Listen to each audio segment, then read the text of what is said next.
ایک زمانہ تھا، ایک درخت کو لوگ پوجنے لگے تو وہاں ایک صوفی تھا، عبادت گزار تھا، شب زندہ دار تھا. اسے پتا چلا کہ لوگ درخت کو پوج رہے ہیں تو اس کے دل میں بڑی غیرت جاگی. توحید کی غیرت ہوتی ہے، وہ جاگی اور وہ کھڑا ہوا. اس درخت کو کاٹ دوں گا جس کو لوگ اللہ کا شریک سمجھ رہے ہیں اور پوج رہے ہیں.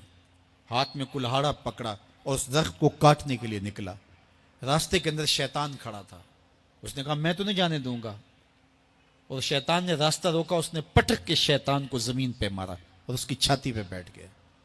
شیطان بہت مکار ہے اور وہ ہر ایک کو ایک طریقے سے نہیں لوٹتا. اس کے بڑے مکر و فریب اور دجل و تلبیسات ہیں. اس نے دوسرا طریقہ اختیار کیا. اس نے کہا جناب آپ عبادت گزار ہیں، تہجد گزار ہیں، شب زندہ دار ہیں، آپ درخت کو کاٹیں گے لوگ آپ کے مخالف ہو جائیں گے، پھر آپ کو ان کے مقابل کھڑا ہونا پڑے گا اور سویرے شام لڑائی ہی لڑائی، آپ کی عبادتوں کے وقت میں خلل آئے گا. تو آپ نے ان کی قبر میں تھوڑا جانا ہے، آپ کی قبر اپنی ہے، ان کی قبر اپنی ہے، آپ چھوڑیے ان کو.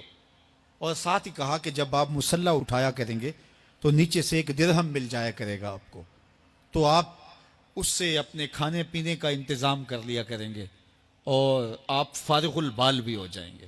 اس طرح باتوں میں لگایا اور وہ زاہد صاحب واپس آ گئے.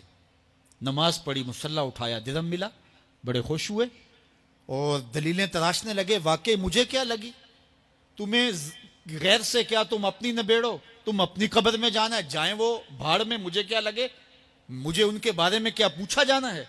نمازیں پڑھتا ہے، ہر نماز کے بعد مصلی اٹھاتا ہے تو ایک درہم ملتا ہے. کافی دن گزر گیا، دل بھی آہستہ آہستہ مردہ ہو گیا. ایک دن مصلی اٹھایا تو کوئی درہم نہیں نکلا. پھر دوبارہ کلہاڑا اٹھایا، اٹھا، رستے میں پھر شیطان کھڑا تھا. کہا کدھر جا رہے ہو؟ کہا درخت کو کاٹنے جا رہا ہوں. شیطان نے کہا میں تو نہیں جانے دوں گا. اس کو تجربہ تھا کہ میں اس کو پٹک کے زمین پہ مارا تھا، یہ میرے سے طاقتور تو ہے ہی نہیں. اس نے پھر گریبان سے پکڑ لیا. شیطان نے پٹک کے زمین پہ مارا اور چھاتی پہ بیٹھ گیا. وہ زاہد صاحب پریشان ہو گئے، شیطان کو کہنے لگے کہ یہ کیسے ہوا، میرا تو تجربہ ماضی کا یہ تھا کہ میں طاقتور ہوں تم کمزور ہو، لیکن اب تم نے پٹک کے مجھے زمین پہ مارا. تو کہا صاحب اس دن تم اللہ کی رضا کے لیے جا رہے تھے، آج تم درہم کے لیے جا رہے ہو. تو جب عمل میں خلوص نہیں رہتا تو پھر عمل نہیں رہتا، عمل میں قوت نہیں رہتی، پھر سجدے بے روح ہو جاتے ہیں، نمازیں بے ذوق ہو جاتی ہیں، صفیں کج دل پریشاں، سجدے بے ذوق کہ وہ جذبے اندروں باقی نہیں. نماز روزہ حج زکوٰۃ سب کچھ ہے باقی مگر تو باقی نہیں. پھر سب کچھ چلتا رہتا ہے لیکن رسم ہوتی ہے. لا یبقى من الاسلام الا اسمہ ولا یبقى من القرآن الا رسمہ. پھر قرآن پڑھا جاتا ہے، رسم ہوتا ہے. قرآن دل کو پھر نہیں بدلتا، اس لیے کہ رسم ادا ہو رہی ہوتی ہے.